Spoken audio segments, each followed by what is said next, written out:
Azoo has condemned council officials after a marksman shot its escaped lynx dead 2 weeks after the animal broke out of its enclosure into the Welsh countryside. The big cat called Lillith was killed in Borth for the safety of the public amid fears it could have attacked a human as it scavenged for food. It was said to have been spotted sleeping in a closed caravan park a mile from Wild Animal Kingdom, where it escaped by leaping over an electrified fence.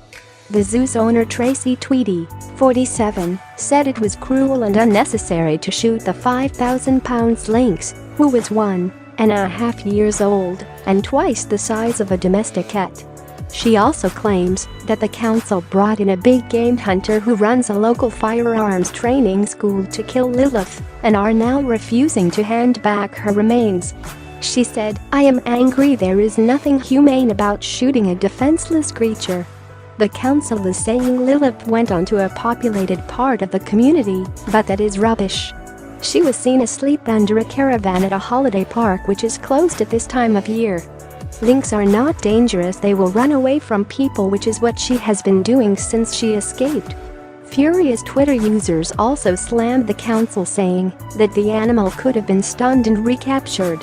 Outraged Alan Croxford added that the animal should be given a decent burial in the council's grounds in tribute. Mrs. Tweedy said she asked officials to use a tranquilizer dart on the animal, but was told that was not possible. A Ceredigion council spokesman had earlier said it was with deep regret that the animal had been humanely destroyed.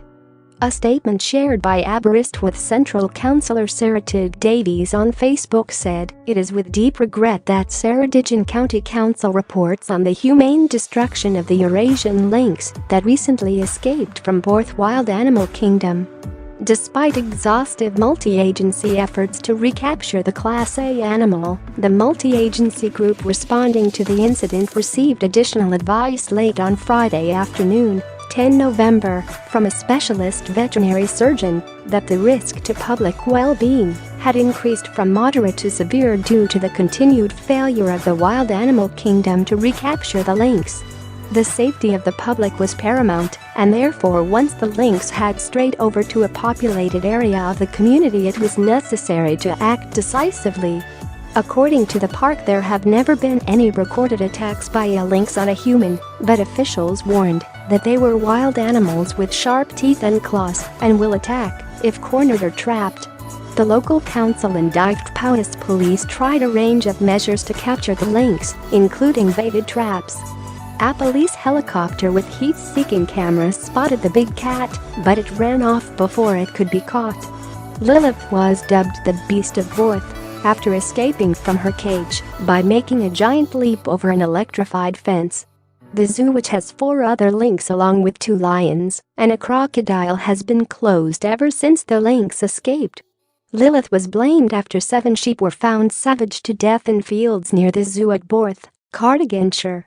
Experts feared the wildcat could attack a person after it was spotted on a housing estate a mile away from the zoo. Ceredigion Council will now carry out an urgent safety inspection of the attraction, which was taken over by Mrs. Tweedy and her artist husband Dean earlier this year. The couple, who paid £625,000 for the zoo, admitted at the time they had no experience of handling dangerous animals. After Lillith escaped Mrs. Tweedy, there were problems with the compound where the wildcats are kept. She said, "The lynx enclosure is old and very badly designed. We are in the process of building a much larger modern enclosure on the side of the hill. There are a few blind spots in their current enclosure which cannot be investigated without going right in." The pair's first venture into caring for wild animals has been likened to the Matt Damon film, We Bought a Zoo.